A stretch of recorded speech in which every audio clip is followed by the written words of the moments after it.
Hello friends, कैसे हो सब लोग। आई होप सब लोग अच्छे होंगे, बेहतर होंगे और स्वस्थ होंगे। स्वागत है आपका fairs cloud learn to lead में। Good morning to all the students. जैसे कि आपको पता है कि अप्रैल के महीने के हम करंट अफेयर स्टार्ट कर चुके हैं और बहुत से टॉपिक्स हम कवर कर चुके हैं। लेकिन आज का जो टॉपिक है वो है अवार्ड्स एंड रिकॉग्निशंस, जो कि अप्रैल महीने में बहुत ही फेमस पर्सनैलिटीज को अवार्ड मिले हैं। तो उसको हम यहाँ पे डिस्कस करेंगे, जो कि मोस्ट इंपॉर्टेंट टॉपिक है किसी भी एग्जाम के लिए। तो आपने इस वीडियो को लास्ट तक जो है वो जरूर देखना है, ताकि हर क्वेश्चन जो है वो आपके दिमाग में चला जाए और आपको बार बार जो है वो किसी चीज को पढ़ना ना पड़े।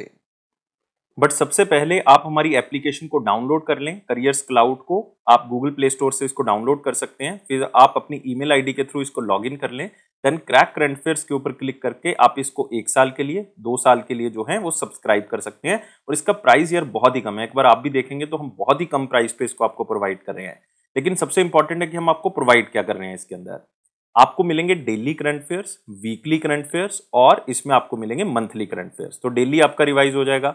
डेली में आपको एक पीडीएफ मिल जाएगी और साथ ही साथ आपको मिलेगा क्विज, ताकि आप डेली इस क्विज को अटेम्प्ट कर सको और देख सको यार कि कितने करंट अफेयर जो हैं वो उसमें हम रिटेन कर सकते हैं, अपने दिमाग में रख सकते हैं। ऐसे ही आपको साप्ताहिक करंट अफेयर मिलेंगे, आप देख सकते हो यहाँ पे। तो साप्ताहिक करंट अफेयर में भी आपको टॉप 60 करंट अफेयर्स मिल जाएंगे, पर्टिकुलरली उसी हफ्ते के। इसमें आपको क्विज मिल जाएगा, डिटेल करंट अफेयर की पीडीएफ में मिल जाएगी वीकली, ताकि आप उसको दोबारा दोबारा रिवाइज कर सको। फिर मंथली में आपको डिफरेंट डिफरेंट टॉपिक वाइज जो है वो करंट अफेयर्स मिलेंगे और आपको कई कैटेगरीज में मिलेंगे। लेकिन इसमें आपको टॉप 100, जैसे यहाँ पे टॉप 60 है वीकली, वैसे यहाँ पे टॉप 100 करंट अफेयर्स में मिलेंगे, ताकि आप फटाफट अपने एग्जाम से पहले उसको रिवाइज कर सको। तो ये तो हो गया डेली, वीकली और मंथली। इसके बिना हम क्या प्रोवाइड कर रहे हैं, इसके बिना मिलेंगे आपको स्पेशल करंट अफेयर। स्पेशल का मतलब है जैसे कि कोई बैंकिंग का एग्जाम है तो बैंकिंग के लिए हम अलग से करंट अफेयर्स कवर करते हैं। तो इसमें बैंकिंग एंड इकोनॉमी का सेशन सबसे अलग से लिया जाता है, जिसमें हम आपको क्विज प्रोवाइड करेंगे, जिसमें आप हमारी एप्लीकेशन के ऊपर उसको अटेम्प्ट कर सकते हैं। आपको बैंकिंग के रिलेटेड पीडीएफ में मिलेंगी। और हम special exam oriented current affair भी आपको प्रोवाइड करेंगे। जैसे कोई एसबीआई क्लर्क का मेंस का एग्जामिनेशन है जैसे, तो उसमें आपको ये current affair SBI clerk mains के लिए मिल जाएंगे। ऐसी कोई और एग्जाम आता है उसके लिए भी हम आपको प्रोवाइड करेंगे, जो नेशनल लेवल का एक बड़ा एग्जाम होगा, स्पेशली बैंकिंग से रिलेटेड। और अगर आप किसी पर्टिकुलर स्टेट की तैयारी कर रहे हैं तो आपको स्टेट करंट अफेयर्स जो हैं यहां से मिल जाएंगे। और खास बात क्या है कि हम हर स्टेट और यूनियन टेरिटरी को कवर कर रहे हैं, तो स्टेट स्पेसिफिक आपको जीके यहां से मिल जाएगी। टॉपिक वाइज कंटेंट मिलेगा। मान लो आपको किसी एग्जाम के लिए सिर्फ अवार्ड्स रिवाइज करने हैं, आपको अपॉइंटमेंट्स रिवाइज करनी है, आपने स्पोर्ट्स वाला रिवाइज करना है, डिफेंस वाला रिवाइज करना है, गवर्नमेंट स्कीम्स रिवाइज करनी है, तो आपको टॉपिक वाइज करंट अफेयर यहां से मिल जाएंगे। पर्टिकुलरली हर मंथ हम उसको बनाते हैं। जैसे यहाँ पे देख रहे हो, नेशनल अफेयर जैन से लेकर दिसंबर तक अपडेट कर दिया गया है इसमें। तो ये सारी चीजें जो है वो आपको यहाँ पे मिल जाएंगी। ये 2022 का, लेकिन 2023 में आपको मंथ वाइज मिल जाएगा। जब पूरा 1 साल कंप्लीट हो जाएगा तो पूरे साल का भी आपको मिल जाएगा। लेकिन ये सारी चीजें कोई अलग अलग परचेज करने की जरूरत नहीं है। सारी चीजें आपको एक ही पीडीएफ के अंदर जो है वो मिलेंगी, एक ही सब्सक्रिप्शन के अंदर आपको सारी चीजें जो हैं वो मिल जाएंगी।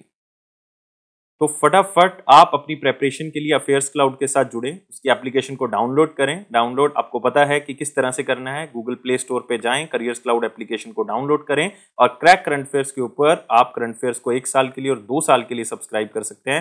यार प्राइस बहुत ही कम है, लेकिन उसके ऊपर भी आपको 10% एक्स्ट्रा डिस्काउंट मिल जाएगा अगर ASH10 कोड को आप यूज करोगे। अगर आपकी किसी भी तरह की कोई क्वेरी है तो आप हमें ईमेल कर सकते हैं support@affairscloud.com, या इस नंबर पे आप हमें कॉल भी कर सकते हैं। आपकी हर क्वेरी का जवाब जो है वो दिया जाएगा। तो स्टार्ट करते हैं अप्रैल महीने के टॉपिक वाइज करंट अफेयर, जिसमें आज का टॉपिक है अवार्ड्स एंड रिकॉग्निशंस। बहुत इंपॉर्टेंट टॉपिक है। और पहला क्वेश्चन है, उस पर्सनैलिटी का नाम बताना है जो कि पहली ऐसी महिला बनी है जम्मू एंड कश्मीर से जिनको वाइल्ड लाइफ कंजर्वेशन अवार्ड से नवाजा गया मार्च के महीने में। तो मार्च लास्ट में ये अवार्ड दिया गया है। जम्मू कश्मीर से ऐसी पहली महिला जो कि वाइल्ड लाइफ कंजर्वेशन अवार्ड जीतती हैं, और ये अवार्ड मिला है आलिया मीर को। तो आंसर क्या होगा इसका? 1 होगा। तो आलिया मीर, जो कि आप कह सकते हो कि एक बहुत ही famous charity wild life organisation चलाती हैं SOS के नाम से, और इनको वाइल्ड लाइफ कंजर्वेशन अवार्ड से नवाजा गया है। यूनियन टेरिटरी की जो एडमिनिस्ट्रेशन है जम्मू कश्मीर की, उन्होंने इनको इस प्राइज से नवाजा है। और ये इसलिए क्योंकि इन्होंने जम्मू कश्मीर के क्षेत्र में वाइल्ड लाइफ को बचाने के लिए बहुत बड़ा योगदान दिया है। लेकिन इसमें इंपॉर्टेंट क्या है कि पहली महिला है जम्मू कश्मीर से जिनको यह अवार्ड मिलता है। इनको 25,000 रुपए की राशि दी जाएगी, साथ में एक मोमेंटो दिया जाएगा। अगले क्वेश्चन के ऊपर आते हैं। अप्रैल 2023 में foundation of SAARC writers and literature की तरफ से सार्क लिटरेचर अवार्ड दिया गया उस पर्सनैलिटी को जिनका नाम है शेख मुजीबुर रहमान। तो शेख मुजीबुर रहमान को सार्क लिटरेचर अवार्ड से नवाजा गया, सार्क राइटर्स एंड लिटरेचर्स को प्रोग्राम या ऑर्गेनाइजेशन की तरफ से। शेख मुजीबुर रहमान को फादर ऑफ बांग्लादेश के नाम से जाना जाता है। आंसर क्या होगा? 4 होगा। तो 63rd, ये आपने नंबर याद रखना है, ये लिटरेचर फेस्टिवल था सार्क राइटर्स एंड लिटरेचर का। इन्होंने सार्क लिटरेचर अवार्ड से सम्मानित किया, जो कि एक स्पेशल लिटरेचर से जुड़ा हुआ अवार्ड है। बांग्लादेश फादर ऑफ नेशन बोला जाता है उनको, बांगा बंधु शेख मुजीबुर रहमान के नाम से जाना जाता है। और सार्क का मतलब तो सबको पता होगा, south association, south Asian association for regional corporation. And SAARC award जो 2023 का ये लिटरेरी अवार्ड दिया गया है, ये उनकी बेस्ट लिटरेरी स्किल्स के लिए दिया गया है, क्योंकि उनकी 3 बुक्स की ट्रायलॉजी बहुत ही फेमस थी, जिसका नाम था the unfinished memoir, unfinished memoir, दूसरा था the prison diaries, the prison diaries, तीसरा था the new China, new China as I saw it. तो ये तीनों बुक्स आपने याद रखनी है कि किसने लिखी हैं, शेख मुजीबुर रहमान ने लिखी हैं। और अवार्ड जो दिया गया वो उनकी बेटी को दिया गया, जो कि करंट प्राइम मिनिस्टर हैं बांग्लादेश की, शेख हसीना जी। अगले क्वेश्चन के ऊपर आते हैं। कौन सी पर्सनैलिटी है इंडिया से जिनको रिसेंटली फ्रांस की सरकार ने अपना हाईएस्ट सिविलियन अवार्ड दिया है, जिसका नाम है chevalier de la legend the honour, जिसको knight of the legend honour बोला जाता है। और ये अवार्ड मिला है किरण नडार को। आंसर क्या होगा इसका? 4 होगा। किरण नडार जो कि एक बहुत ही फेमस फिलेंथ्रोपिस्ट है, बहुत ही आप कह सकते हो दान करती हैं, एक आर्ट कलेक्टर हैं, और इनको chevalier de la legend the honour, knight of the legend honour जो है वो दिया गया, जो कि हाईएस्ट फ्रेंच सिविलियन अवार्ड है। और ये फ्रेंच एम्बेसडर की तरफ से जो है वो दिया गया है रेजिडेंस ऑफ फ्रांस में, नई दिल्ली में। और किरण नडार को ये स्पेशली प्राइज दिया गया उनका बेस्ट कंट्रीब्यूशन आर्ट्स के क्षेत्र में, उनकी डेडिकेशन, ताकि हम नेशनली और इंटरनेशनली कल्चरली जो है वो स्ट्रांग हो सकें, नेशनल लेवल पे भी और इंटरनेशनल लेवल पे भी। और स्पेशली उन्होंने इंडिया और फ्रांस के बीच में रिलेशंस को इंप्रूव करने में जो है वो हेल्प की है, चाहे वो आप कल्चर के तौर पे कह सकते हो, आर्ट के क्षेत्र से कह सकते हो। और किरण नडार जो कि चेयरपर्सन है किरण नडार म्यूजियम ऑफ आर्ट की, जिसको हम KNMA के नाम से जानते हैं, और वो ट्रस्टी भी हैं शिव नडार फाउंडेशन की। और बहुत ही इंपॉर्टेंट है क्योंकि ये इंडिया का फर्स्ट प्राइवेट म्यूजियम है जो कि इंपॉर्टेंट तौर पे जाना जाता है। और अगर आप देखोगे किरण नडार का नाम बहुत ही आगे फिलैंथ्रोपिस्ट में लिया जाता है, दानी सज्जनों में लिया जाता है, क्योंकि बहुत ज्यादा ये इंडिया और फ्रांस के लोगों की हेल्प करते हैं अगर किसी भी व्यक्ति को किसी भी तरह की अलग अलग क्षेत्र में जरूरत है। अगले क्वेश्चन के ऊपर आते हैं। कौन सी पर्सनैलिटी को जो है वो रिसेंटली प्रेसिडेंट्स पुलिस मेडल दिया गया है नरेंद्र मोदी जी की तरफ से? प्रेसिडेंट्स पुलिस मेडल, और ये नरेंद्र मोदी जी की तरफ से दिया गया है। 2 पर्सनैलिटीज ऐसी हैं, एक तो विनीत विनायक हैं और एक सीमा पहूजा हैं। आंसर क्या होगा? बोथ 1 और 2, और दोनों CBI के लिए काम करते हैं चंडीगढ़ जोन से। तो Narendra Modi prime minister of India हैं, उन्होंने प्रेसिडेंट पुलिस मेडल जो है वो दिया है 2 CBI के ऑफिसर्स को जो कि चंडीगढ़ से बिलोंग करते हैं। विनीत विनायक जो कि ज्वाइंट डायरेक्टर हैं CBI जोन चंडीगढ़ के, और सीमा पहूजा जो हैं वो ASI हैं, एडिशनल सुपरिटेंडेंट ऑफ पुलिस हैं CBI चंडीगढ़ जोन से, और उनको अपनी सर्विस के लिए स्पेशली ये अवार्ड दिया गया है। CBI जो कि एक एंटी करप्शन एजेंसी के तौर पे स्टार्ट हुई थी, लेकिन अब ये कई तरह के काम जो है वो करती है, एक इन्वेस्टिगेटिंग एजेंसी बन चुकी है। वो अपनी क्रेडिबिलिटी कई लीगल तरीके से जो है वो अपने आप को सिद्ध कर चुकी है कि हम कई तरह के ऑफेंसेस को जो है वो प्रोसिक्यूट कर सकते हैं, उसको इन्वेस्टिगेट कर सकते हैं। कौन सी नॉन गवर्नमेंटल ऑर्गेनाइजेशन है जिसको रिसेंटली चिल्ड्रंस चैंपियन अवार्ड से सम्मानित किया गया हेल्थ एंड न्यूट्रिशन कैटेगरी में? इस क्वेश्चन को इंपॉर्टेंट क्वेश्चन में आप शामिल कर लें, और ये है हमारे पास तपोवन, असम की एक ऑर्गेनाइजेशन है। आंसर क्या होगा? 2। तो याद रखना है, असम बेस्ड एक ऑर्गेनाइजेशन NGO है तपोवन, एक नॉन गवर्नमेंटल ऑर्गेनाइजेशन जो कि काम क्या करती है, जो बच्चे स्पेशल नीड के हैं, मतलब कोई किसी को सुनता नहीं है, किसी को दिखता नहीं है, किसी से चला नहीं जाता, तो उनकी सहायता करते हैं। और इनको एक ऑर्गेनाइजेशन को स्पेशल अवार्ड दिया गया है चिल्ड्रन चैंपियन अवार्ड 2023, और ये हेल्थ एंड न्यूट्रिशन कैटेगरी में दिया गया है। तो दिल्ली में एक फंक्शन हुआ था, उसमें ये अवार्ड दिया गया, और ये अवार्ड दिल्ली कमीशन के जो आप कह सकते हो चेयरमैन हैं, Delhi commission for protection of child rights, उनकी तरफ से इनको प्रेजेंट किया गया, और ये अवार्ड 25 मार्च 2023 को दिया गया है। अगला क्वेश्चन आते हैं। कौन से पॉइंट जो है वो सही हैं अगर 37th annual world billionaire list देखें जो कि फोर्ब्स की तरफ से रिलीज की गई। मोस्ट इंपॉर्टेंट क्वेश्चन में आप इसको शामिल कर सकते हैं। तो एक बार पढ़ लेते हैं कौन सी स्टेटमेंट जो है वो करेक्ट है। मुकेश अंबानी जो है वो दोबारा से रिचेस्ट पर्सन बन चुके हैं पूरे एशिया के। अगर एशिया के रिचेस्ट हैं तो इंडिया के तो रिचेस्ट होंगे ही, और इनकी नेटवर्थ जो है वो लगभग 83.4 बिलियन डॉलर हो चुकी है। उनका रैंक जो है वो 9th नंबर पे है वर्ल्ड बिलियनियर लिस्ट में। तो पहली स्टेटमेंट तो यहाँ पे सही है। तो इससे पहले तो गौतम अदानी पहले पे रहते थे, लेकिन अब मुकेश अंबानी दोबारा से जो है वो इस पोजीशन पे आ चुके हैं।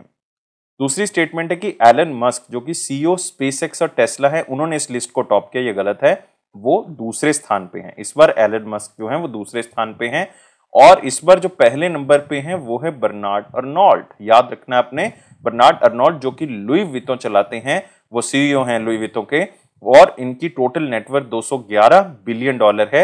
इनका स्थान जो है वो पहला, और पहली बार हुआ है कि इन्होंने टॉप किया है। तो याद रखना है, पहला स्थान जो है वो बर्नार्ड अर्नोल्ट के पास है, सीईओ हैं लुई विटो के, 211 बिलियन डॉलर की इनकी जायदाद है।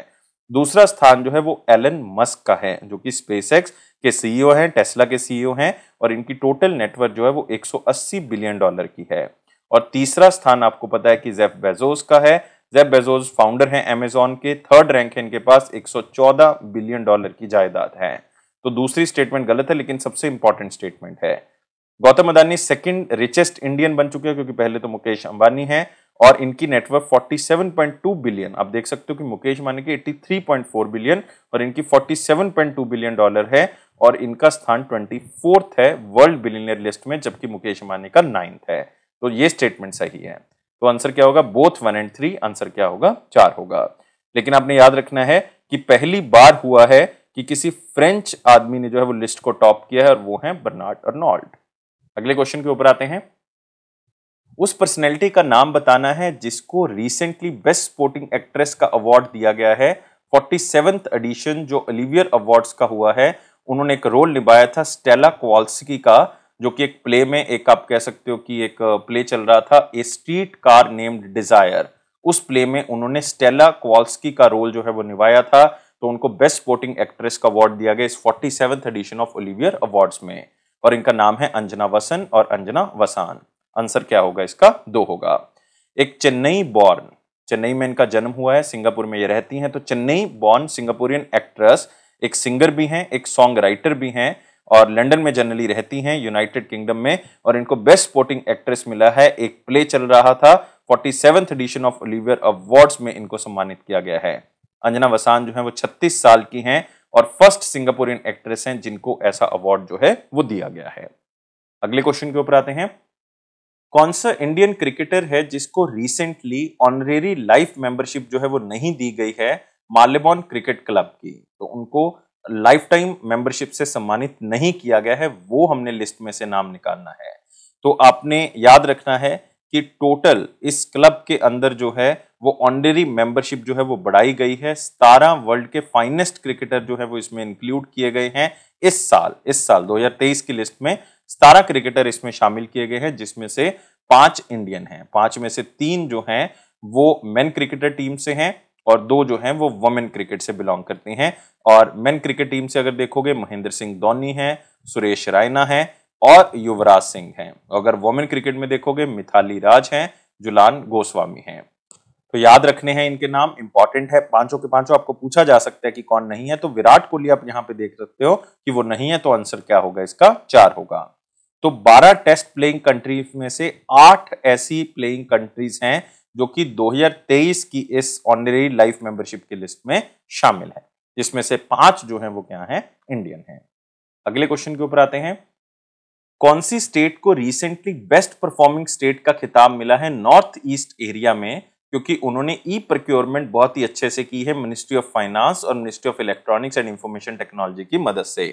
और ये स्टेट हमारे पास है त्रिपुरा। आंसर क्या होगा? 4 होगा। तो त्रिपुरा को बेस्ट परफॉर्मिंग स्टेट का खिताब दिया गया है नॉर्थ ईस्टर्न स्टेट्स के अंदर।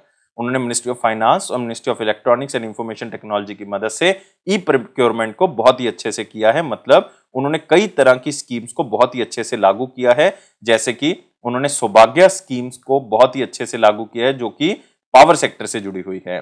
और उन्होंने पंचायत को अलग से पावर्स देके लोगों तक सुविधाएं जो है वो पहुंचाई है पिछले 5 सालों के अंदर। और स्टेट को बेस्ट परफॉर्मर का पहले खिताब मिल चुका है एग्रीकल्चर के क्षेत्र में, और पंचायत को बहुत ही अच्छे से यूज करने के लिए, पंचायत को बहुत ही अच्छे से सशक्त करने के लिए। तो त्रिपुरा इसका आंसर होगा। उस इंडियन एक्टर का नाम बताना है रिसेंटली जिनको 2023 टाइम 100 रीडर पोल का खिताब जो है वो दिया गया है। टाइम 100 रीडर पोल, और यह खिताब मिला है शाहरुख खान को। आंसर क्या होगा? 2 होगा। तो इंडियन बॉलीवुड एक्टर शाहरुख खान जो कि 2023 का टाइम 100 रीडर पोल अवार्ड जीतते हैं, जो कि 100th एडिशन है टाइम रीडर पोल का, जिसमें जो रीडर्स हैं बेसिकली वो वोट करते हैं किसी एक व्यक्ति को, किसी इंडिविजुअल को या किसी ग्रुप को, क्योंकि उनका जो इन्फ्लुएंस है वो बहुत ज्यादा है, मतलब सबसे ज्यादा इन्फ्लुएंशियल लोगों में उनका नाम जो है वो शामिल है, तो वो टॉप करते हैं। तो शाहरुख खान इसमें टॉप करते हैं क्योंकि शाहरुख खान को जितनी टोटल वोट्स पड़ी हैं उसमें से 4% शाहरुख खान को पड़ी हैं, और 1.2 मिलियन वोट्स जो हैं वो टोटल बेसिकली कास्ट की गई थी। और दूसरा स्थान इसमें आया है ईरान की औरतों के ग्रुप का, ईरानियन वुमेन ग्रुप कह सकते हो आप, जिन्होंने प्रोटेस्ट किया था कि इस्लाम जो ईरान के अंदर इस्लामिक एरिया है या पूरा आप कह सकते हो रीजन है, उसमें वुमेन को राइट जो है वो ज्यादा दिए जाए। इनको 3% वोट्स जो है वो टोटल मिले हैं। फिर प्रिंस हैरी आते हैं इसके बाद हमारे पास तीसरे स्थान पे, उनको 1.9% वोट मिले हैं। उनकी पत्नी मेगन, उनको जो है उनको भी 1.9% वोट्स मिले हैं, वो चौथे स्थान पे हैं। लेकिन फिर 5वें स्थान पे अर्जेंटीना के फुटबॉलर हैं लियोनेल मेसी, आपको पता है, उनको 1.8% वोट्स जो हैं वो मिले हैं। तो आपने याद रखना, इंपॉर्टेंट है, टाइम मैगजीन की तरफ से टाइम 100 रीडर पोल करवाया गया था, उसमें शाहरुख खान जो है वो टॉप करते हैं। 100th एडिशन था, आप आइडिया लगा सकते हैं नाम से।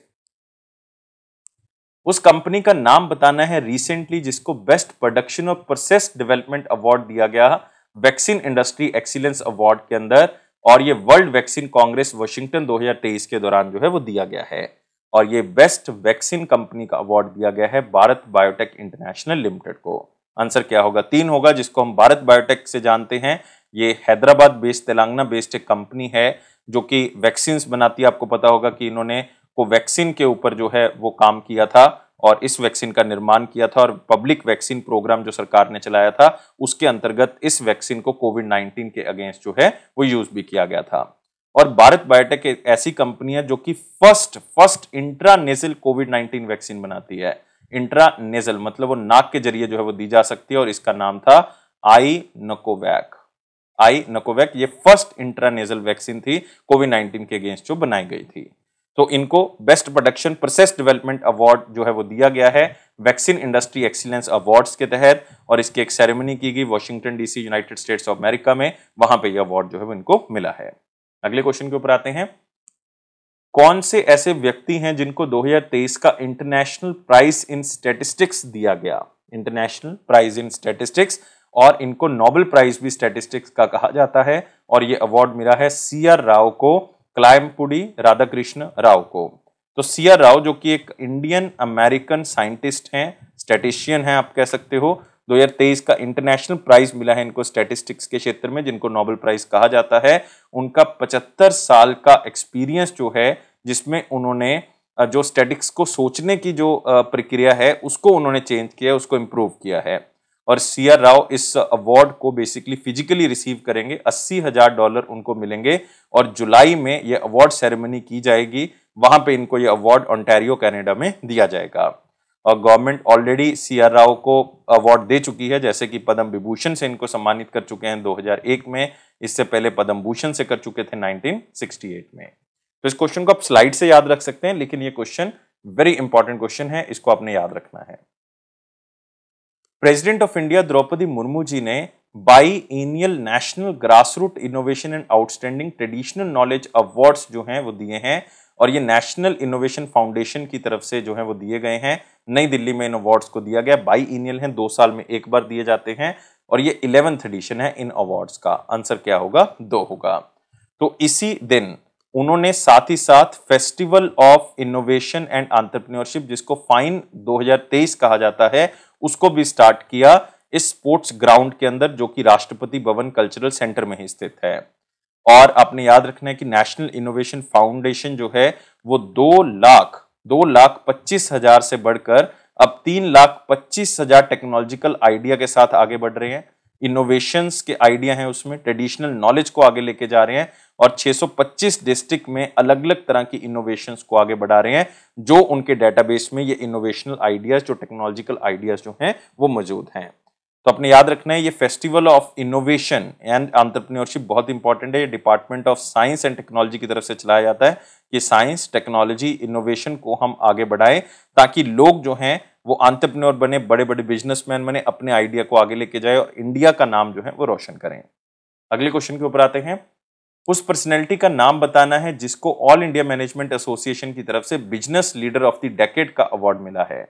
Business leader of the decade, और यह मिला है कुमार मंगलम बिरला को। आंसर क्या होगा? 4 होगा। तो कुमार मंगलम बिरला जो कि चेयरमैन हैं आदित्य बिरला ग्रुप के, उनको business leader of the decade का अवार्ड दिया गया है ऑल इंडिया मैनेजमेंट एसोसिएशन की तरफ से, और ये 13th managing India award ceremony के अंदर दिया गया जो कि ताज पैलेस दिल्ली में हुई। और कुमार मंगलम बिरला ये अवार्ड जीतते हैं, उनका इंडियन इंडस्ट्री को बहुत बड़ा योगदान है पिछले 10 सालों के अंदर, और साथ ही साथ उन्होंने अपने ग्रुप को बहुत ही अच्छे से संभाला है जो कि अलग अलग क्षेत्र में है, और साथ ही साथ उन्होंने उस टाइम पीरियड पे भी इस ग्रुप को संभाला है जबकि वो अपने सबसे वीक पॉइंट पे था, जब उनका पूरा का पूरा बिजनेस जो है वो बहुत ही वीक था, तब उन्होंने इसको बहुत ही ऊपर उठाया है। और साथ ही अगर आपने याद रखना है तो एक नाम और याद रख सकते हैं, टीवी नरेंद्रन जो कि चेयरमैन है टाटा स्टील के, उनको भी GRD Tata corporate leadership award से जो है वो नवाजा गया है। अगले क्वेश्चन के ऊपर आते हैं। उस पर्सनैलिटी का नाम बताना है रिसेंटली जिनको महाराष्ट्र भूषण अवार्ड से सम्मानित किया गया यूनियन मिनिस्टर अमित शाह जी की तरफ से। तो union minister of home affairs हैं अमित शाह जी, उन्होंने ये महाराष्ट्र भूषण अवार्ड जो है वो दिया है। किनको दिया है? अप्पा साहेब धर्माधिकारी को दिया है। तो आंसर क्या होगा इसका? 3 होगा। तो अमित शाह जी ने Maharashtra Bhushan, very important question है, महाराष्ट्र भूषण 2022 अप्पा साहेब धर्माधिकारी, और ये अवार्ड जो है वो स्पेशली रायगढ़ डिस्ट्रिक्ट महाराष्ट्र में दिया गया। अप्पा साहेब धर्माधिकारी को एक शॉल दिया गया है, साथ में उनको एक मोमेंटो दिया गया और चेक दिया गया है 25 लाख रुपए का। और 2017 में अप्पा साहेब धर्माधिकारी को पद्मश्री से भी नवाजा गया था। उनका बहुत ही बड़ा कंट्रीब्यूशन था सोसाइटी के अंदर। लेकिन आपने याद रखनी है कि अप्पा साहेब जो हैं वो बेटे हैं डॉक्टर नाना साहेब धर्माधिकारी के। डॉक्टर नाना साहेब धर्माधिकारी जो कि एक बहुत ही फेमस इंडियन स्पिरिचुअल गुरु हैं, एक आध्यात्मिक गुरु हैं, और साथ ही सोशल रिफॉर्मर भी हैं। उन्होंने सोसाइटी के अंदर काफी चीजें जो है वो आगे बढ़ाई हैं। और ऐसा पहली बार हुआ है महाराष्ट्र भूषण अवार्ड के अंदर कि एक ही फैमिली से 2 बंदों को जो है वो महाराष्ट्र भूषण दिया गया। एक तो अप्पा साहेब धर्माधिकारी और उनके फादर डॉक्टर नाना साहेब धर्माधिकारी, क्योंकि नाना साहेब को यह अवार्ड 2008 में दिया गया था। अगले क्वेश्चन के ऊपर आते हैं। किसको recently 59th edition Femina Miss India World 2023 से नवाजा गया? Femina Miss India World 2023 most important question है, इसको याद कर लें। और ये अवार्ड दिया गया है नंदिनी गुप्ता को। तो आंसर क्या होगा? 4 होगा। नंदिनी गुप्ता जो कि 19 साल की हैं, कोटा राजस्थान से बिलोंग करती हैं, 59th edition Femina Miss India World इन्होंने जीता है, और ग्रैंड सेरेमनी हुई थी इम्फाल मणिपुर के अंदर, वहां पे ये इनको ये मिस इंडिया वर्ल्ड से नवाजा गया। और लास्ट ईयर की मिस इंडिया वर्ल्ड 2022 थी सिनी शेट्टी, तो उन्होंने इनको ये खिताब जो है वो दिया है। और नंदिनी गुप्ता का ये जीतने के बाद अब टारगेट होगा कि वो मिस वर्ल्ड जीत जाए, क्योंकि ये जीतने के बाद उनको एंट्री मिल चुकी है 71st मिस वर्ल्ड 2023 में, मिस वर्ल्ड 2023, और ये होना कहां पे है? यूनाइटेड अरब एमिरेट्स में। अगले क्वेश्चन के ऊपर आते हैं। अप्रैल 2023 में फेडरल एविएशन एडमिनिस्ट्रेशन जो कि यूएसए से हैं, उन्होंने कंफर्म किया है हमारे directorate general of civil aviation को कि इंडिया का जो international aviation safety assessment category है उसको हम कैटेगरी 1 के तौर पे पब्लिश करेंगे। एक आपके लिए जानकारी है, क्वेश्चन पॉइंट ऑफ व्यू से ये बहुत ही इंपॉर्टेंट नहीं है, लेकिन डीजीसीए को जानकारी दी है फेडरल एविएशन एडमिनिस्ट्रेशन ने कि आपको हम कैटेगरी 1 में रखेंगे। मतलब आपका जो सिविल एविएशन सिक्योरिटी है वो बहुत ही अच्छा है, उसमें बहुत ही ज्यादा इंप्रूवमेंट इंडिया ने किया है। तो recent international civil aviation organisation की तरफ से एक ऑडिट किया गया जिसमें सेफ्टी को जनरली जांचा गया, जो कि नवंबर 2022 में हुआ। उसमें इंडिया का जो स्कोर है इफेक्टिव इंप्लीमेंटेशन में वो 85.65% है। इससे पहले इंडिया का स्कोर 69.95% था और हमने काफी सेफ्टी में इंप्रूवमेंट की है सिविल एविएशन के क्षेत्र में। तो अलग अलग ऑडिट्स हुए हैं, फिजिकल ऑडिट्स हुए हैं, पहले अक्टूबर 2021 में हुए थे, फिर सितंबर 2022 में हुए और लास्ट नवंबर 2022 के अकॉर्डिंग हम जो है वो सेफ्टी में बहुत ही आगे आए हैं, तो हमें कैटेगरी 1 में रखा गया है। कौन सी स्टेटमेंट जो है वो सही है? अगर रिसेंटली कोई इनॉग्रेशन या कोई अवार्ड देखें जो द्रौपदी मुर्मू जी ने अप्रैल के महीने में दिया है, तो एक बार पढ़ लेते हैं कि कौन सी स्टेटमेंट जो है वो इसमें से सही है। President of India Droupadi Murmu ji ने नेशनल पंचायत अवार्ड्स 2023 दिए और साथ ही national conference on incentivisation of panchayat जो है वो उन्होंने प्रोग्राम लॉन्च किया नई दिल्ली में। बिल्कुल सही स्टेटमेंट है और ये स्पेशली जो पंचायती राज डे होता है उसको सेलिब्रेट करने के लिए किया गया और 24 अप्रैल को पंचायती राज डे को भी उन्होंने स्टार्ट किया। साथ ही उन्होंने नेशनल पंचायती अवार्ड सप्ताह की भी शुरुआत की जो कि मिनिस्ट्री ऑफ पंचायती राज की तरफ से जो मनाया जाता है 17 से 21 अप्रैल के बीच में। तो पहली स्टेटमेंट तो सही है। नेक्स्ट है नगोप्पा असम के अंदर, यहां पे ये गलत है स्टेटमेंट क्योंकि नगोप्पा तो मिजोरम के अंदर है। नगोप्पा मिजोरम को बेस्ट ग्राम पंचायत का अवार्ड जो है वो दिया गया है, याद रखना है बेस्ट ग्राम पंचायत का अवार्ड जो है वो नगोप्पा को मिला है और जो हिंजली का उड़ीसा के अंदर है उसको बेस्ट डिस्ट्रिक्ट पंचायत, ये गलत है, बेस्ट डिस्ट्रिक्ट पंचायत का अवार्ड नहीं मिला, इनको बेस्ट ब्लॉक पंचायत का अवार्ड मिला है। मतलब आप कह सकते हो हिंदी में कि ये पंचायत समिति का अवार्ड जो है वो इनको दिया गया है। तो बेस्ट ग्राम पंचायत नगोप्पा, बेस्ट जो जिला परिषद है वो मैं आपको बता देता हूं, लेकिन बेस्ट पंचायत समिति जो है वो हिंजलीकट है और बेस्ट जिला परिषद या बेस्ट डिस्ट्रिक्ट पंचायत किसको मिला है? गंजम को ये अवार्ड मिला है जो कि कहां पे स्थित है? ओडिशा। तो तीन हो चुके हैं, बेस्ट ग्राम पंचायत नगोप्पा, बेस्ट जिला परिषद गंजम और बेस्ट पंचायत समिति जो है वो हिंजलीकट को ये अवार्ड मिले। तो सेकंड स्टेटमेंट इंपॉर्टेंट बहुत है लेकिन ये गलत स्टेटमेंट थी। नेक्स्ट, मिनिस्ट्री ऑफ पंचायती राज ने साथ ही एक कई कॉन्फ्रेंसिस जो है वो थीम बेस्ड कॉन्फ्रेंसिस का निर्माण किया और ये नेशनल पंचायत अवार्ड वीक को आगे बढ़ाने के लिए, जिसमें एक थीम था पंचायतों के संकल्पों की सिद्धि का उत्सव, ताकि पंचायतों को हम सशक्त कर सके, पंचायतों को आगे बढ़ा सकें। और ये भी स्टेटमेंट जो है वो बिल्कुल सही स्टेटमेंट है। और इसी दिन जो यूनियन मिनिस्टर हैं गिरिराज सिंह जी, उन्होंने एक एप्लीकेशन लॉन्च की है जिसका नाम है GS निर्णय। चाहे आप ओनली निर्णय याद कर लें, निर्णय का मतलब है national initiative for rural India to navigate, innovate and resolve panchayat decision. इसका मतलब है कि हम इनोवेशन इस तरह से करें कि जो रूरल कम्युनिटी है उसको हम एम्पावर करें, उनको पावर दें और उनको आगे बढ़ा के लेके जाएं। तो ये GS निर्णय आपने स्पेशली याद रखना है, मोबाइल एप्लीकेशन गिरिराज जी ने लॉन्च की है ताकि पंचायतों को आगे बढ़ाया जा सके। तो इसमें जो करेक्ट स्टेटमेंट है वो ओनली A एंड C है क्योंकि B तो गलत है, तो आंसर क्या होगा यहाँ पे? A होगा। अगले क्वेश्चन के ऊपर आते हैं। किसको रिसेंटली सेलेक्ट किया गया है मालकोम अधिशेष्य अवार्ड 2023 के लिए? और ये मालकोम एंड एलिजाबेथ अधिशेष्य ट्रस्ट की तरफ से इनको सम्मानित किया गया। और ये पर्सनैलिटी हमारे पास कौन है? उत्साह पटनायक। आंसर होगा 4। तो उत्साह पटनायक जो कि एक बहुत ही फेमस अर्थशास्त्री हैं, इकोनॉमिस्ट हैं, नेशनल और इंटरनेशनल रेपुटेशन की जो हैं वो इकोनॉमिस्ट हैं, इनको सिलेक्ट किया गया है मालकोम अधिशेष्य अवार्ड के लिए, जो कि मालकोम एलिजाबेथ अधिशेष्य ट्रस्ट की तरफ से दिया जाता है। इनको एक सिटेशन, मोमेंटो और 2 लाख रुपए की राशि जो है वो इनको इस अवार्ड के जरिए दी जाएगी। ये पहले भी VV गिरी मेमोरियल अवार्ड जीत चुकी हैं 2011 में, इनकी कंट्रीब्यूशन लेबर स्टडीज के प्रति। मालकोम अधिशेष्य एक बहुत ही इंपॉर्टेंट अवार्ड है, हर साल इस ऑर्गेनाइजेशन के द्वारा इसको दिया जाता है। वो भी व्यक्ति, कोई अगर ऑर्गेनाइजेशन है जिनका सोशल साइंटिस्ट के तौर पे जिनको जाना जाता है, जिनका कोई डेवलपमेंटल स्टडीज मतलब सोसाइटी की स्टडी के अंदर जो है वो बहुत बड़ा योगदान हो। अगले क्वेश्चन के ऊपर आते हैं। उस पर्सनैलिटी का नाम बताना है USA से जिनको रिसेंटली प्रवासी भारतीय सम्मान अवार्ड 2023 से नवाजा गया बिजनेस कैटेगरी में। इस क्वेश्चन को मोस्ट इंपॉर्टेंट में भी शामिल कर सकते हैं, वेरी इंपॉर्टेंट में शामिल कर लें, क्योंकि प्रवासी भारतीय सम्मान अवार्ड अपने आप में एक बहुत इंपॉर्टेंट है। और टोटल कितने व्यक्तियों को यह सम्मान दिया गया? टोटल 27 इंडियन हैं जिनको ये सम्मान दिया गया अलग अलग कैटेगरी में। यहाँ पे बिजनेस कैटेगरी पूछा है तो आंसर हमारे पास क्या होगा? राजेश सुब्रमण्यम जी, या इनको राज सुब्रमण्यम कहा जाता है। ये प्रेसिडेंट एंड CEO हैं एक कंपनी के जिसका नाम आपने सुना होगा, फेडेक्स।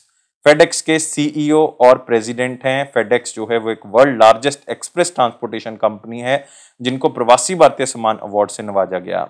और तरनजीत सिंह संधू जी ने ये अवार्ड दिया है जो कि India ambassador to the US है। और ये अवार्ड वैसे घोषित पहले ही हो गए थे, क्योंकि द्रौपदी मुर्मू जी ने, जो कि प्रेसिडेंट ऑफ इंडिया है, 10 जनवरी 2023 को प्रवासी भारतीय सम्मान से इनको ऑलरेडी जो है वो नवाज दिया था। मतलब इनको ऑलरेडी जो है ये सम्मान मिल चुका था।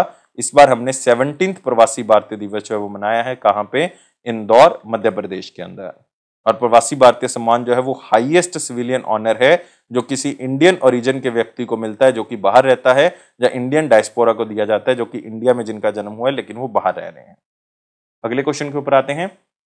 कौन सी स्टेटमेंट जो है वो इनकरेक्ट है? अगर ग्लोबल यूनिकॉर्न इंडेक्स देखें 2023 का, ह्यूरॉन रिसर्च इंस्टीट्यूट की तरफ से जो पब्लिश किया गया अप्रैल के महीने में, तो एक बार देख लेते हैं ग्लोबल यूनिकॉर्न इंडेक्स में जो है वो क्या गलती है इन स्टेट्स में। इसमें ग्लोबल यूनिकॉर्न इंडेक्स 2023 में इंडिया का रैंक चौथा है, यहाँ पे ये गलत है। इंडिया का रैंक जो है वो तीसरा है और इसमें टोटल 68 यूनिकॉर्न्स हैं। यूनिकॉर्न का जनरली मतलब है वो स्टार्टअप्स जिनकी वैल्यूएशन $1 बिलियन से ज्यादा हो चुकी है, उनको हम क्या कहते हैं? यूनिकॉर्न। तो आपने याद रखना है इंडिया का स्थान जो है वो तीसरा है और इंडिया के पास 68 यूनिकॉर्न्स हैं। क्या आपको पता है कि पहला स्थान किसका है? यूनाइटेड स्टेट्स ऑफ अमेरिका का। यूएसए के पास लगभग 666 यूनिकॉर्न्स हैं और दूसरा स्थान जो है वो इसमें चाइना का है। चाइना के पास जो है वो 316 यूनिकॉर्न्स हैं, 316 यूनिकॉर्न्स। तो इसमें पहला स्थान यूएसए, दूसरा चाइना और तीसरा आपको पता लग गया है इंडिया का है। पहली स्टेटमेंट जो है वो यहाँ पे गलत है। और सबसे बड़ा जो आप कह सकते हो यूनिकॉर्न है इंडिया का, वो बाइजू है, जो कि एक ऑनलाइन एजुकेटर प्लेटफॉर्म है। $22 बिलियन उसकी जो है वो नेटवर्थ है और ये इंडियन यूनिकॉर्न की लिस्ट को टॉप करता है। और दूसरा स्थान इसमें स्विगी का है। तीसरा स्थान जो है वो ड्रीम 11 का है जिसकी टोटल वैल्यूएशन $8 बिलियन है। तो पहला स्थान बाइजू के पास है। तो ये स्टेटमेंट जो है वो यहाँ पे बिल्कुल सही है। तीसरा है यूएसए टॉप करता है 666 यूनिकॉर्न के साथ और चाइना का दूसरा स्थान है 316 यूनिकॉर्न के साथ। ये ऑलरेडी हम कर चुके हैं। तीसरी स्टेटमेंट यहाँ पे बिल्कुल सही है। तो चाइना के पास भी यूनिकॉर्न पिछले साल के मुकाबले 15 इंप्रूव हुए हैं और अगर यूएसए का देखोगे टोटल 179, लगभग 180 यूनिकॉर्न जो है वो और इसमें ऐड हुए हैं पिछले साल की तुलना में।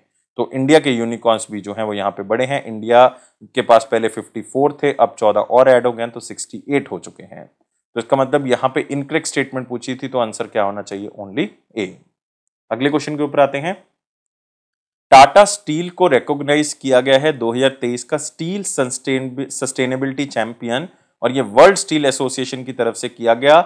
लगातार ये अवार्ड टाटा स्टील को मिलता आ रहा है। कितने सालों से?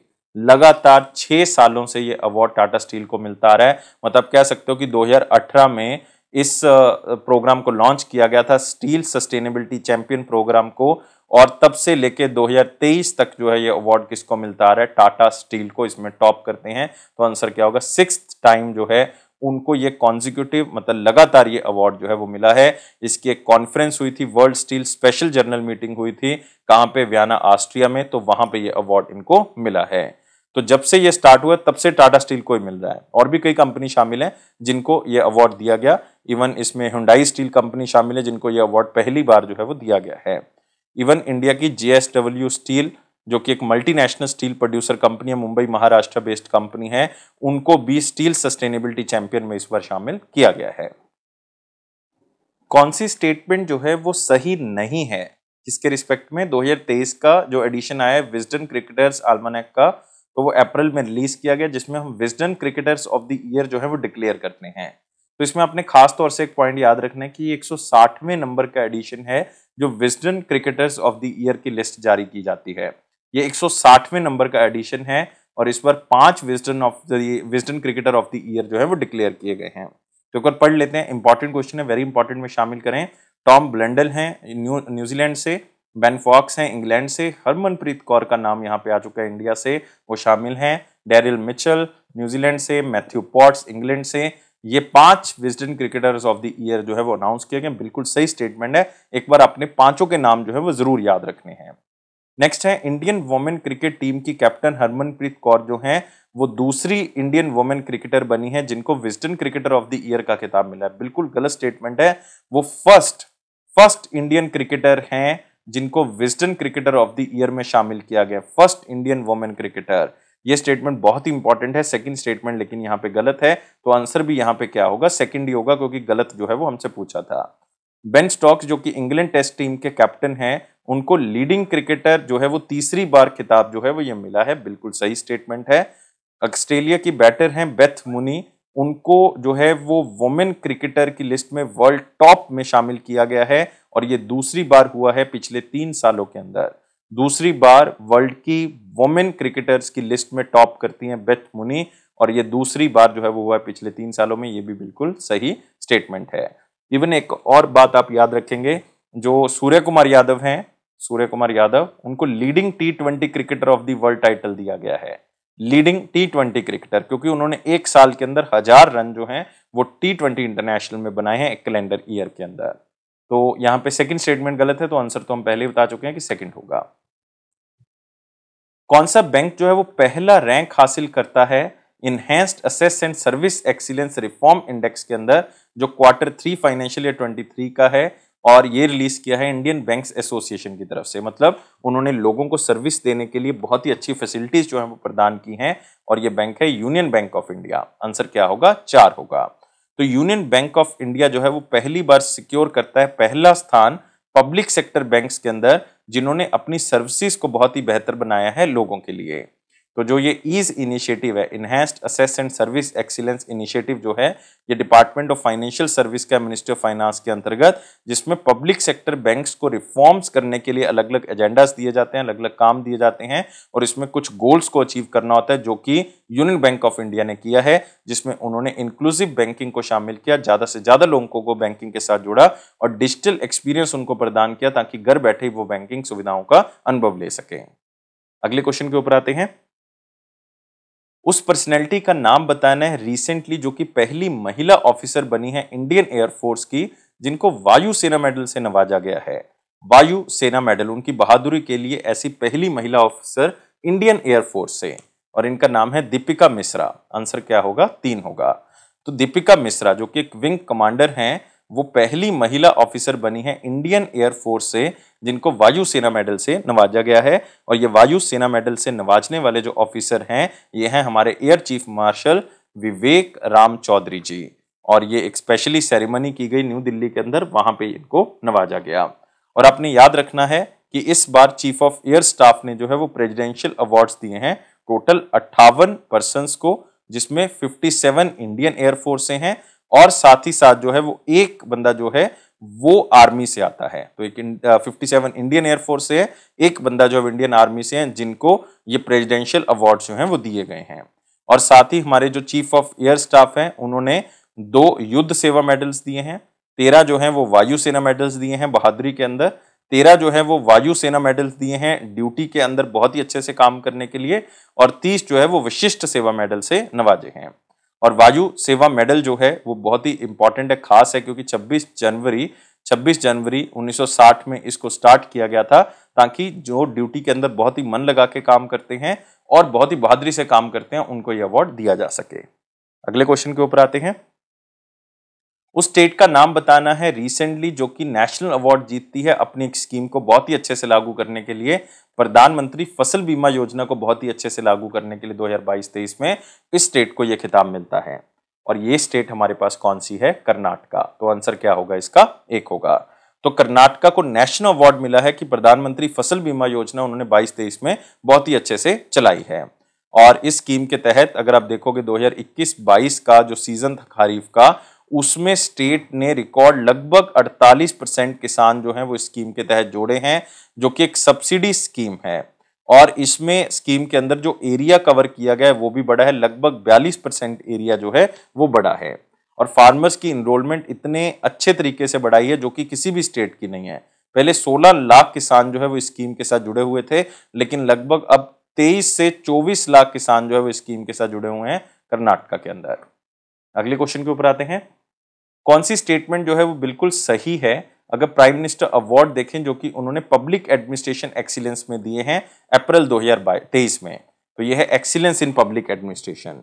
तो लोगों की सुविधाओं के लिए बेसिकली जो ऑर्गेनाइजेशंस बनाई गई हैं उनको ये अवार्ड मिले हैं। तो नेशनल कोविड-19 वैक्सीनेशन प्रोग्राम जो कि union ministry of health and family welfare का था, उसको प्राइम मिनिस्टर अवार्ड दिया है एक्सीलेंस इन पब्लिक एडमिनिस्ट्रेशन 2022 का अंडर इनोवेशन सेंटर कैटेगरी। तो ये स्टेटमेंट जो है वो बिल्कुल सही है, क्योंकि कोविड-19 वैक्सीनेशन प्रोग्राम जो हमारा था वो पूरे दुनिया का सबसे बड़ा फ्री वैक्सीनेशन प्रोग्राम था जो लोगों तक हमने सही टीकाकरण पहुंचाया ताकि हम इस बीमारी से लड़ सके। और बिल्कुल सही स्टेटमेंट है। नेक्स्ट लतूर महाराष्ट्र हो गया, अनकापल्ली आंध्र प्रदेश हो गया। दोनों को पीएम अवार्ड मिला है एक्सीलेंस इन पब्लिक एडमिनिस्ट्रेशन में, जो कि आयुष्मान भारत हेल्थ और वेलनेस सेंटर कैटेगरी में इनको दिया गया है। तो आपने याद रखना है लतूर महाराष्ट्र का, स्पेशली लतूर महाराष्ट्र जिन्होंने स्वस्थ भारत को प्रमोट किया है, स्वस्थ भारत को प्रमोट किया है। और जो हमारे पास लतूर महाराष्ट्र है उनको आयुष्मान भारत कैटेगरी में ये दिया गया है। और हमारे पास दूसरा है अनकापल्ली आंध्र प्रदेश का, इनको जो है वो वेलनेस सेंटर कैटेगरी में ये अवार्ड जो है वो दिया गया health and wellness centre category के अंदर, क्योंकि इन्होंने बहुत ही अच्छे से हेल्थ एंड वेलनेस सेंटर्स को आगे बढ़ाया है। तो ये दूसरी स्टेटमेंट भी जो है वो बिल्कुल यहाँ पे सही है।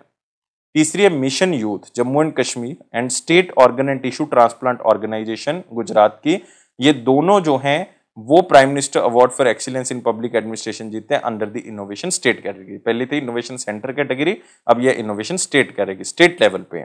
तो जम्मू कश्मीर की मिशन यूथ और state organ and tissue transplant organisation Gujarat की, इन दोनों ने बहुत ही अच्छे से काम किया, लोगों को बहुत ही अच्छी सुविधाएं प्रदान की हेल्थ के क्षेत्र में। तो इनोवेशन स्टेट कैटेगरी के अंदर इनको ये अवार्ड दिया गया। तो सारी स्टेटमेंट सही है, तो आंसर क्या होगा? All ABC। तो 4 आंसर यहाँ पे होना चाहिए। अगले क्वेश्चन के ऊपर आते हैं।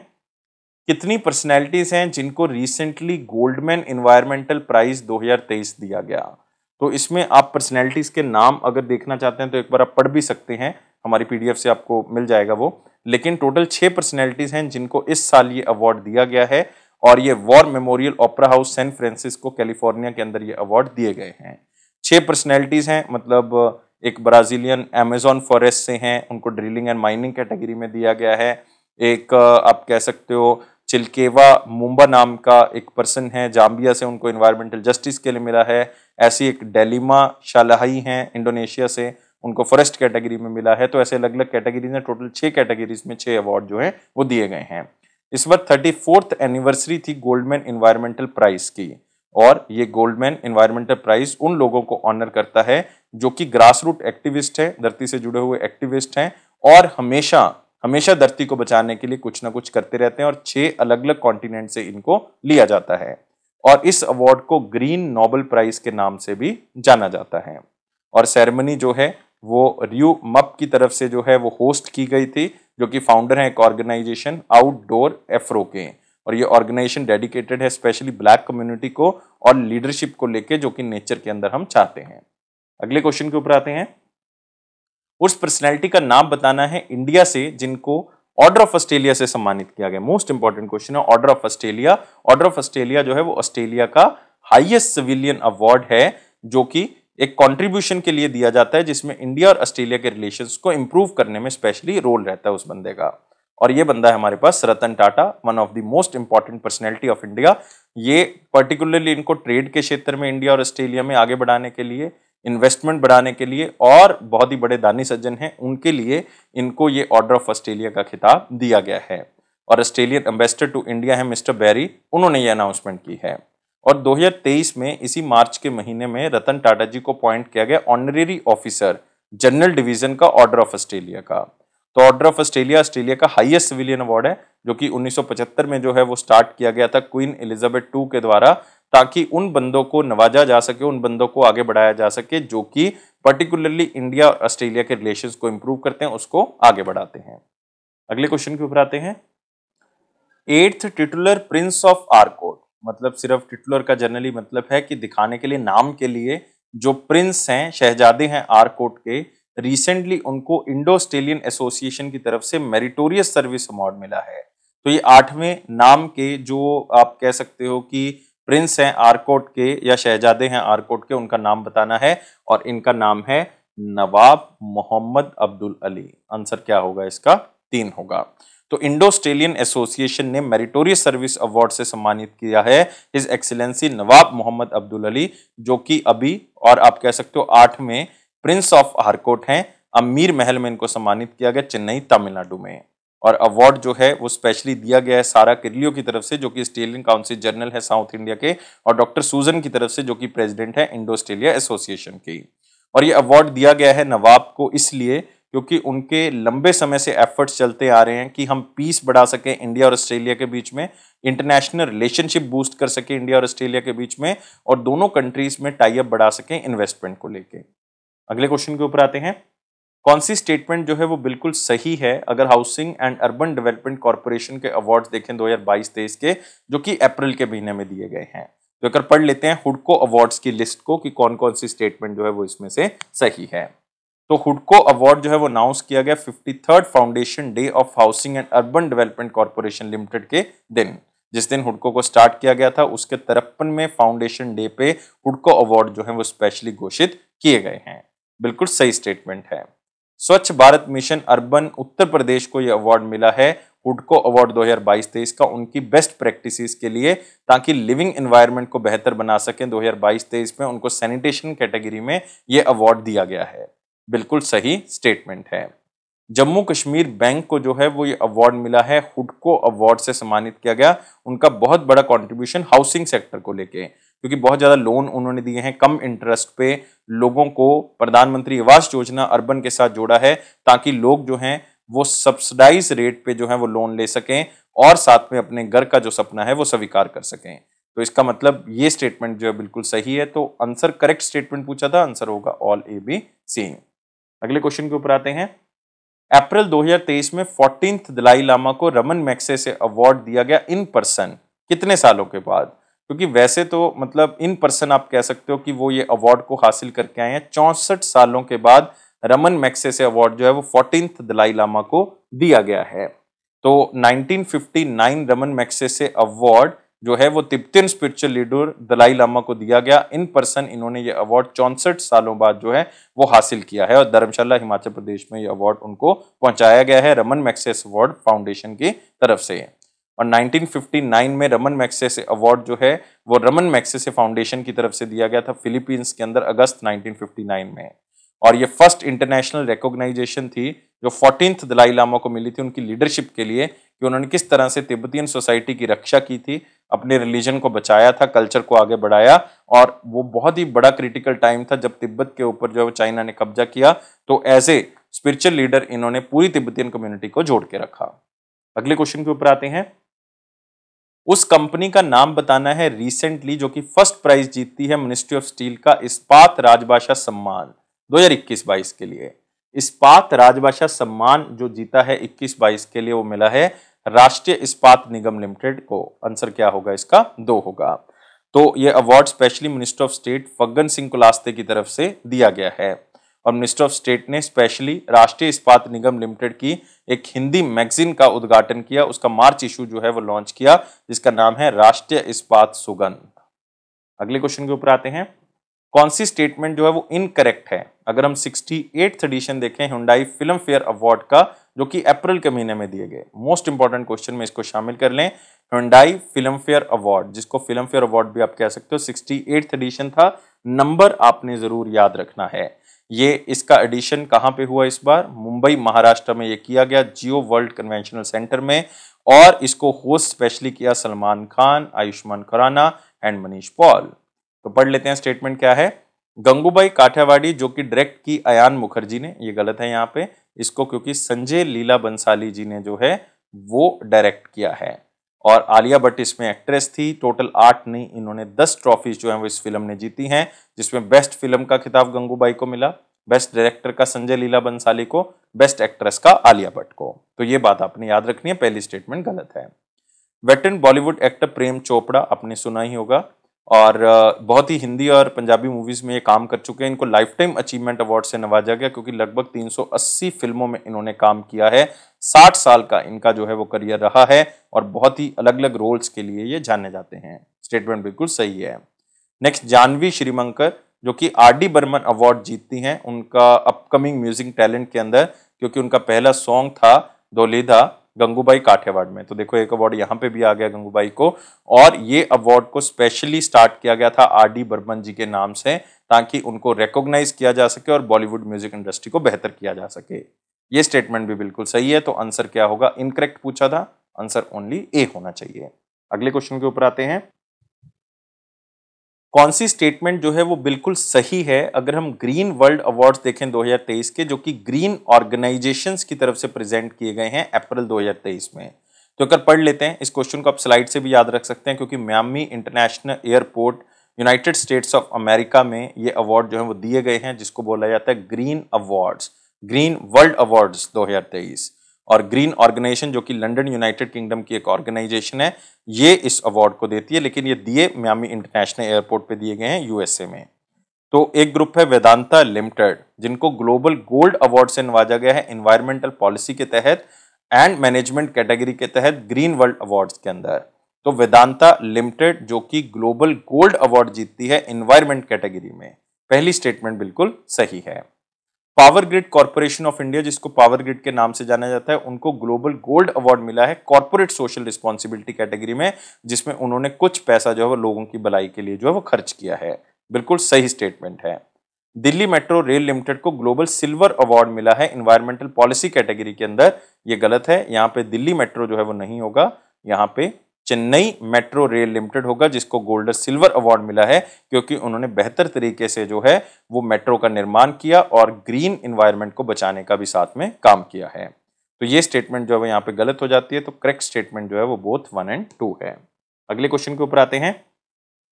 रिसेंटली किसको अमेरिकन इमिग्रेशन काउंसिल 2023 का इमिग्रेंट अचीवमेंट अवार्ड जो है वो दिया गया है, और ये पर्सनैलिटी है नीली बंदापुडी। आंसर क्या होगा इसका? 1 होगा। तो 28 अप्रैल 2023 को इंडियन अमेरिकन नीली बेंदापुडी 59 साल की, प्रेसिडेंट ऑफ पेंसिल्वेनिया यूनिवर्सिटी हैं ये, इनको ये अवार्ड से सम्मानित किया गया। इनको अमेरिकन इमिग्रेशन काउंसिल का 2023 इमिग्रेंट अचीवमेंट जो है वो दिया गया है, क्योंकि अमेरिकन हायर एजुकेशन को इन्होंने आगे बढ़ाया है। और इमिग्रेंट जो अवार्ड है वो हर साल प्रेजेंट किया जाता है, और ये किसी इंडिविजुअल को मिलता है या फिर किसी ऑर्गेनाइजेशन को मिलता है जिन्होंने अमेरिका की हेरिटेज को आगे बढ़ाया है और उन्होंने हायर एजुकेशन में बहुत बड़ा योगदान दिया है। और नीली बेंदापुडी जो हैं, उनका जन्म विशाखापट्टनम में हुआ, वहीं पे ये बड़ी हुई हैं आंध्र प्रदेश में, और ये फिर यूएस में चली गई थी 1986 में अपनी फर्दर स्टडीज के लिए, और यूनिवर्सिटी ऑफ कांसास में वो चली गई थी।